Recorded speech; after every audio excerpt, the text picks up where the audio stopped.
Welcome back to another insightful episode of the Dismantling You podcast. I'm your host, Lisa Pineda.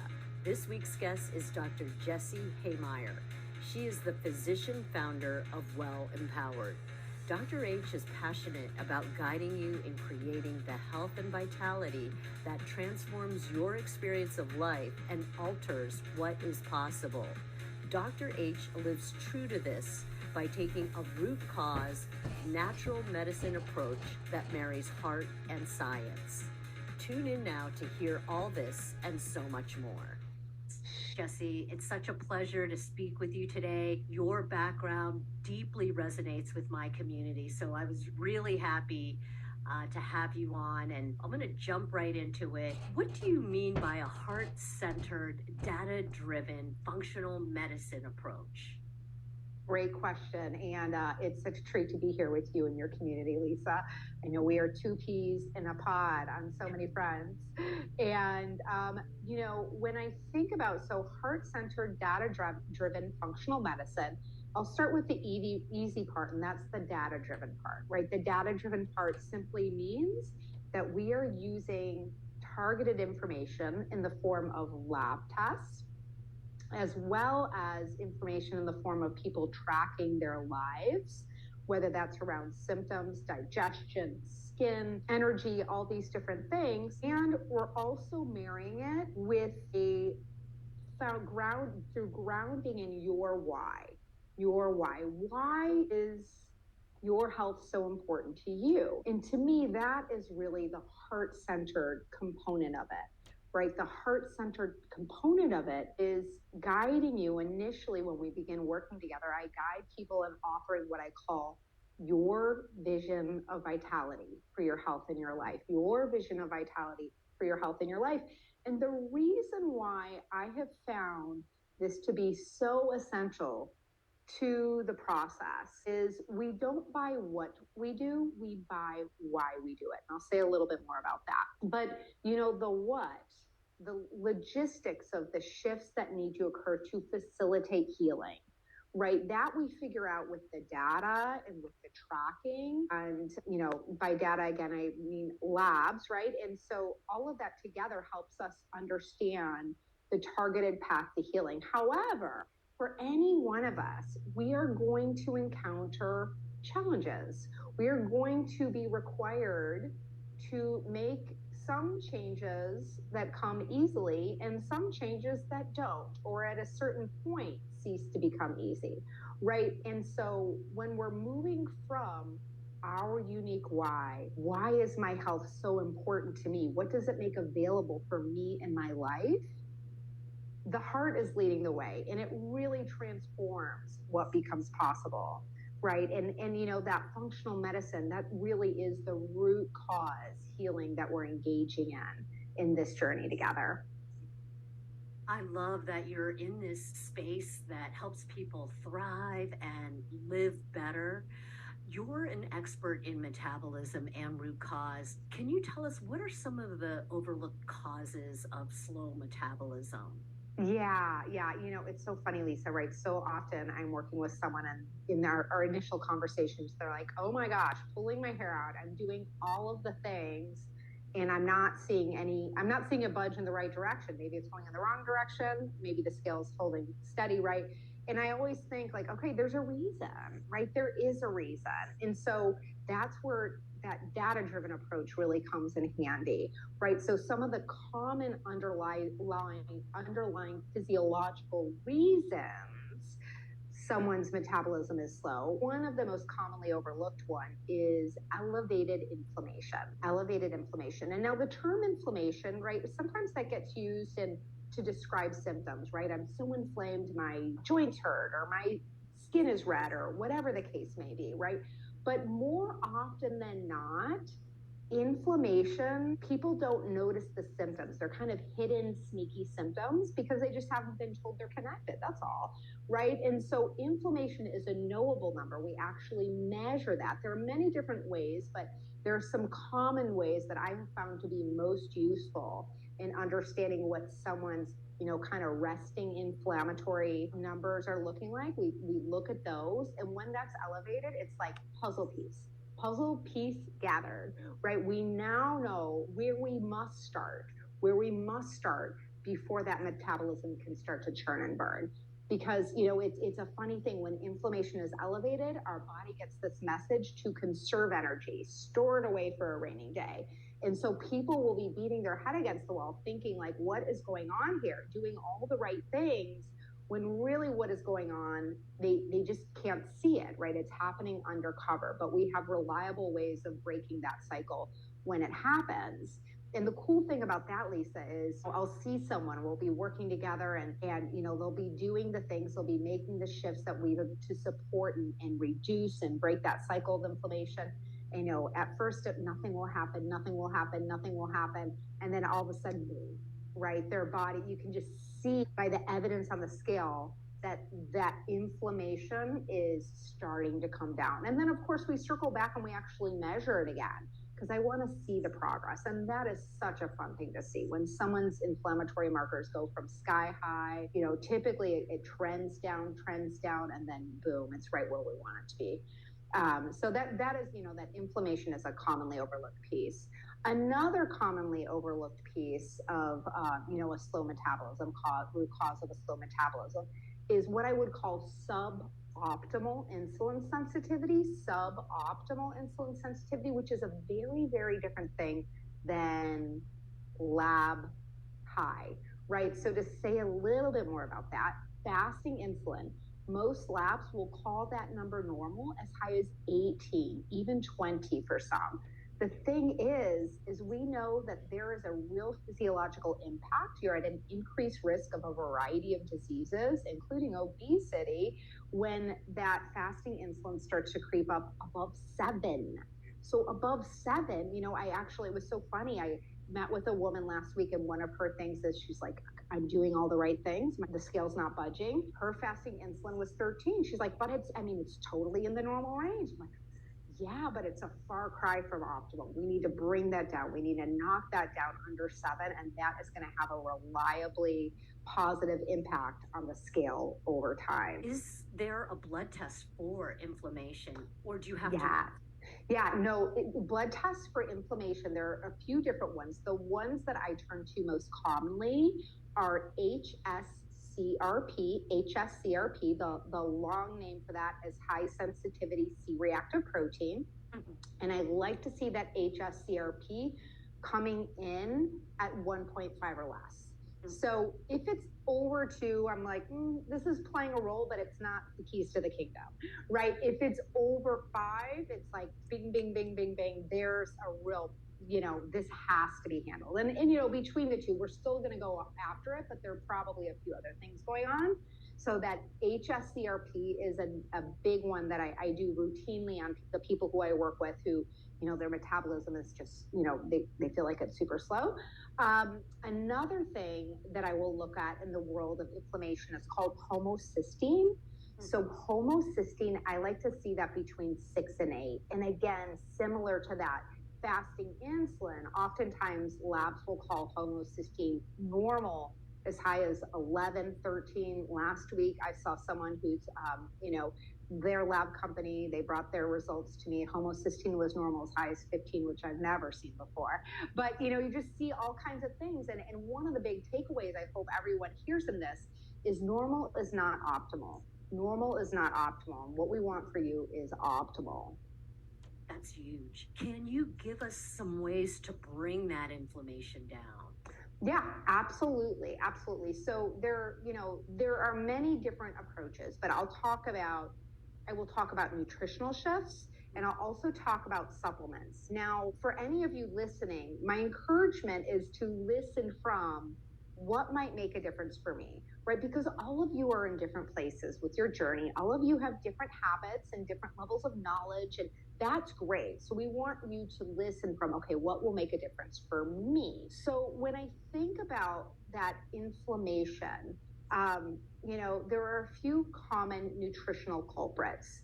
And there's a camp that I would say we want to do more of these things, right? We want to augment or increase the amount of consumption of these things. And then there's another camp of we want to reduce the amount of these things. So I think about that as the yes and the less. the yes and the less, right? And remembering there is no such thing as perfection. So the yes list, I'm going to really encourage emphasizing foods and beverages that have known anti-inflammatory benefits. In the food part, I'm going to really encourage the consumption of cruciferous vegetables. There's some great research on the impact those cruciferous vegetables have on inflammation. And cruciferous vegetables, these are things like broccoli, cauliflower, bok choy, kale, Brussels sprouts. So these guys, if you're dealing with, you want to give yourself gold stars, give yourself like 5 times the gold stars every time you eat those cruciferous vegetables, right? So those cruciferous vegetables have great research behind them. And of course, I've seen it clinically.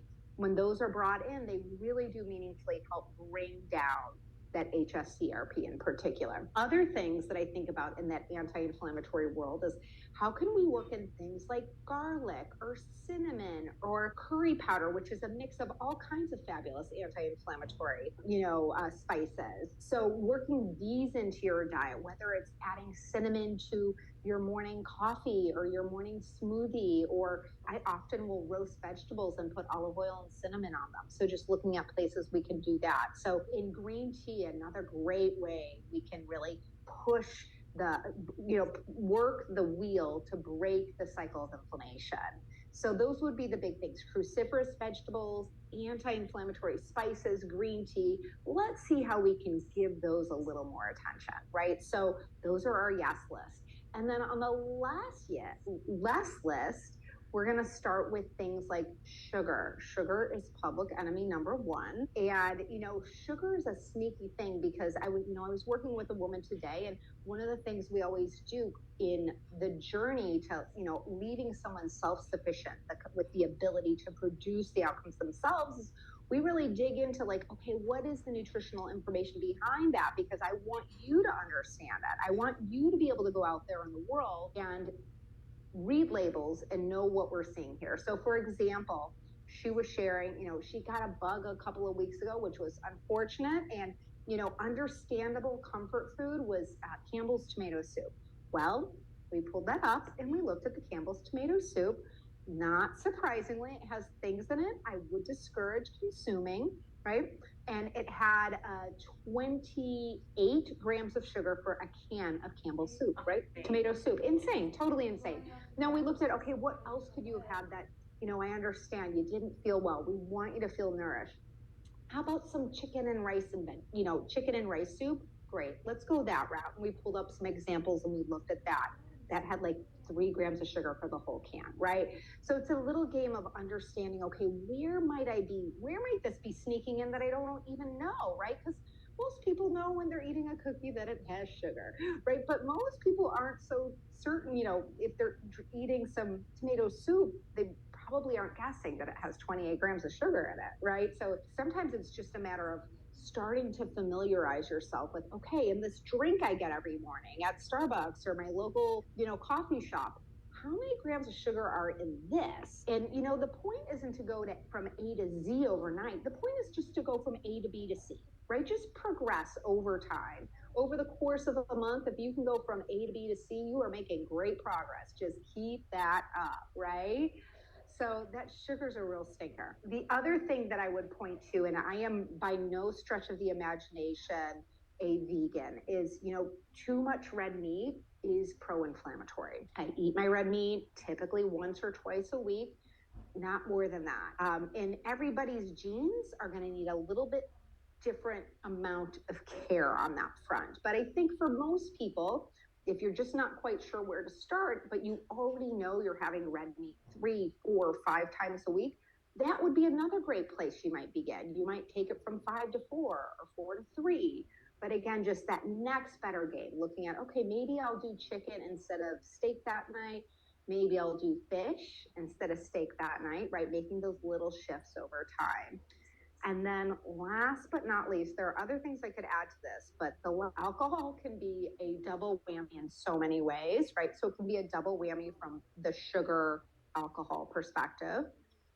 It can be a double whammy from the, and by alcohol, I mean, I should say more specifically, its impact on your liver. So alcohol is a toxin, right? It gets processed through our liver, and that has a negative impact on inflammation, pro-inflammatory.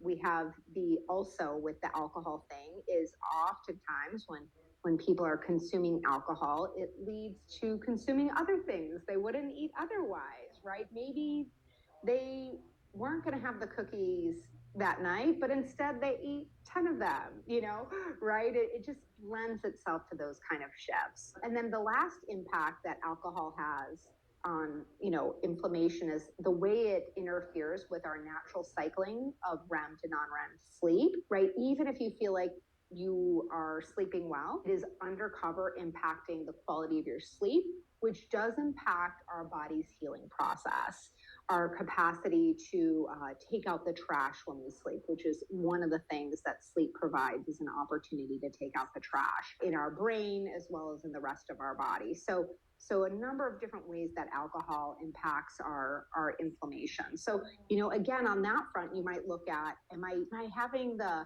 pina coladas? How many grams of sugar are in that? Okay, maybe I could go from pina colada to tequila and soda water with 3 lime slices. Okay, maybe that would be your shift. Or maybe you decide, I'm going to reduce the number of days a week I'm having alcohol. I'm going to take it from 5 to 4. Or maybe you decide you're going to be mindful of your day-to-day alcohol cap. In other words, 1 glass of wine turns into 3. I'm going to take it from 3 to 2 max, period. So I offer these because, again, I think the customized approach is the best approach. So I really invite all of you listening to look for yourself and trust your wisdom on what your next best step is. These are great actionable tips. Thank you for that. What do you mean by the broken all or nothing approach to health and weight loss? Yeah. Oh my gosh, Lisa, there's so much I could say about this. Fundamentally speaking, I see we have inherited this all or nothing approach to weight loss that is not working for anyone and has never worked for anyone as far as I can tell. And this all or nothing approach is expressed as overindulgence or deprivation. Overindulgence, which is different than indulgence, and deprivation. So this jumping back and forth between the two. And to me, these are both an expression of self-aggression. And nobody needs to trust me as like the word on that. I invite you to look at your experience. And by that, I would invite you to think about a time where you overindulged. Think about a time where you engaged in deprivation. Did it feel like self-love or did it feel like self-aggression? For me, many moons ago, over 2 decades ago now, when I used to live in this all or nothing approach, I know for me it was all self-aggression. And I never left that experience feeling empowered, whether it was overindulgence or deprivation. And so somewhere along the way, I had this aha that, wait, this is just not working. It's not working for me. It's not working for how I want to show up in the world. It's not working for what I want to contribute to the world. So let's figure out something different. And that something different is what I now like to call mastering your middle ground, mastering your middle ground. And in that middle ground mastery that you will master over time means years. It really does not happen overnight. You'll be moving from self-love, right? You will be making choices from that not too tight, not too loose perspective. And you'll learn along the way, right? Whenever you're taking on something big, there are going to be learnings. And some of those learnings will come from failure. And in this instance, you'll overindulge. And then you'll look in the rearview mirror and go, gosh, I can't believe I did that. What happened? Oh, well, I was so busy yesterday morning. I didn't have breakfast. And then work got busy. I didn't have time to step away. I didn't have lunch. And then at dinner, I was so hungry, I couldn't make a sane choice. Okay, good. Let's figure out some solutions, right? Maybe you have a few kind of emergency food solutions for those moments where you're like, oh my goodness, life happened in a way I just didn't anticipate. So that's just part of the game. And, that I think of 1 year as one lap because over the course of a year, you are going to encounter all of life. You are going to encounter all that you are, right? Who you are when you're joyful, who you are when you're sad, who you are when you're frustrated, who you are when you're excited. You're also going to encounter people, right? And food and people is a big thing. And we should, I love enjoying great food with people, but it does take something to navigate a new path where you're living in that indulgence but not overindulgence world. And then you're also going to encounter different environments. You're going to be at home. You're going to be out on a Friday night with friends. Maybe you're celebrating an anniversary or a birthday. You're on vacation. There's a holiday, right? These are all great parts of life, and bringing your why to those moments just takes time and practice. So good. What are the 5 essentials of weight loss mastery? Well, I hinted at the first one earlier, and that is authoring your vision of vitality, right? Really getting tapped into your personal why. And, for all of you listening, I'm going to give you an invitation to begin this journey. When I work with people, we actually go through an exercise on this. And the first step I'm going to invite you to take is to do a little time traveling. So time travel to your 5-year future. So this 5-year future for me, I am 53. And you're going to be telling the story of what it is to be you in this 5-year future, thriving, and you're going to tell the story in first person present tense, right? So mine might be something like, I'm 53 and my body is strong, beautiful, and resilient, right? That might be how I begin. But I would also dip into how I am. I show up lovingly for those I encounter in my journey. And I move about the world with grace, seeking opportunities to contribute, right? You'll make up your own story, but just to give you a sense of where you want to be thinking from, I really invite you to pause and do that exercise, right? So that's number 1, is authoring your vision of vitality. Number 2 is really getting that you are always saying no to something. You are always saying no to something. In fact, you're saying no to everything except for the one thing you're a yes to right now, right? Like, this is where we are. We both said yes.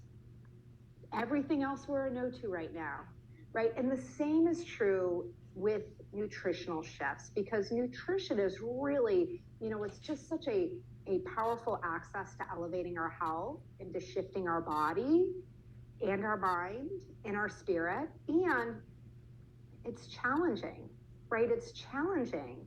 We were engineered to enjoy eating because in the past, we needed to worry about calories to stay alive, right? So figuring, really getting tapped into the truth that you are always saying no to something. So in any given moment, you might be saying no to your vision of vitality and yes to overindulgence, for example. In another moment, you might be saying yes to your vision of vitality and no to overindulgence, right? Just from a very high level. But, really getting tapped into the truth that you are always saying no to something can be freeing up in the moment where you look around and everybody's having a big piece of chocolate cake, and you actually know in your heart of hearts that in that moment, you really actually don't even really want the chocolate cake, right? I'm not saying don't have a piece of chocolate cake. I'm not saying that, right? But you just know in that moment, you have an option of, okay,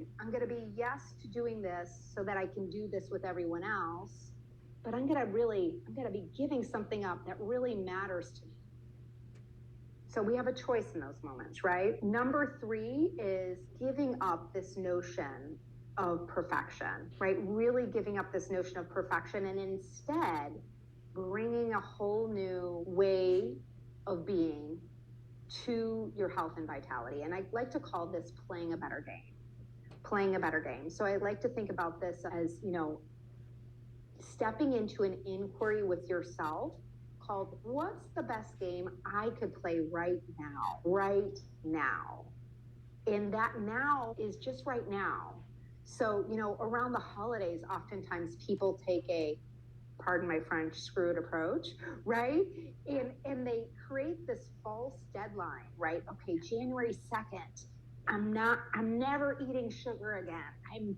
I'm never gonna overdrink again, whatever the thing is, right? And so they have this experience of a limited window, right? The pressure is on. Eat as much sugar as you can, drink as much as you can, right? All those things. It just really doesn't work, right? So if you were to just even move through, day-to-day life with what is the best game I could play right now, people typically get amazed by what shifts over time, right? They start to get the 15-minute workout in instead of the 45-minute workout that went out the window when, the email came in and needed your immediate attention, right? That's life. Those things happen, right? So what is your best game right now? Number 4 is bringing bookends to your life. Bringing bookends to your life. And by that, I mean in the morning and the evening, starting in the morning by grounding in your intention for your health in your life, right? That morning grounding, it doesn't need to take a lot of time. It can take 30 seconds, right? Getting present to your vision of vitality for your health in your life, your intention for your health in your life. And then at the end of the day, and I find there are a lot of different things you could do. One of the things I find most powerful for people with a long history of this overindulgence, deprivation, self-aggression is beginning to count your wins. So that's a pad of paper and a pen. And I do like pad and paper and pen over electronics. And actually writing down 3 things that you want to acknowledge yourself for. I got out and took a 10-minute walk. If that's a win for you, I want you to acknowledge yourself for that, right? I had 2 pieces of pizza instead of 5. If that's a win for you, I want you to acknowledge yourself for that, right? Tonight, I didn't have any alcohol. Great, amazing. So you'll hear in that there can be shades of wins. And, like I mentioned earlier, we want to ditch this notion of perfection and really start acknowledging ourselves for the progress we're making. Because in any time where we've tried to learn anything and done so successfully, we've done so with encouragement, hopefully from ourselves, but certainly with others, right? If you think about witnessing a human being learning how to walk, they bobble, they fall, they bobble, they fall, and we all go bananas, right? Every time, right? And so can we be like that for ourselves? Go bananas when we stand up and take one step, even if we fall, starting to practice that. And then number 5 is really, there's nothing wrong with you. This is a challenging area of life to master. And so if you have been struggling with this for years or decades, I really encourage you to find the right partner in your journey. I am one of many people who would be delighted to serve you in your journey and be your partner and guide. And, my encouragement is to find that right person for you. Beautiful. I love these mindset shifts that can make a huge difference in your life. So, Jessie, I love to ask my guests a list of questions. And the first one is, what does prayer mean to you? Gosh, prayer to me means communing with the divine. It's really a time to slow down and tap in to the energy of the divine, and make a request for collaboration, for partnership, for guidance, offering surrender, offering gratitude, right? So that prayer is really, to me, it is one of the ways I begin my day every day. And it's sacred time to commune with the divine. So beautiful. What does self-care mean to you? Self-care to me means playing the long game, right? Sometimes self-care can feel like, self-care, I should have the ice cream. Self-care, I should have the drink. Self-care, I should buy this thing online that's like beautiful and expensive, right? Whatever. But self-care, to me, I see it as a practice, right? A practice of playing the long game, because listen, for all of us, there are temptations in all areas of our lives, right? There are beautiful things we'd like to buy, and there are delicious things we'd like to eat. And, there just are temptations, right? There's ways we'd like to spend our time that don't really serve us. So to me, self-care is caring for what we personally hold as sacred, our values, and expressing them with our actions and practicing them. And being disciplined in our practice, but discipline and love do coexist. So really making sure they're both there. That was brilliant. I loved hearing that. That was a first. Playing that long-term game, that's so important. What is your vision of well-being? Well, my vision of vitality, I will share it. So, my vision of vitality is I'm empowered by the beauty and ability of my mind, body, and spirit through realizing my fullest potential in collaboration with the divine. I empower and inspire others in realizing their fullest potential. And so, as you know, Jessie, my podcast is based on dismantling beliefs and thought patterns. What ideas or concepts have dismantled your belief system? And what was this awakening like for you?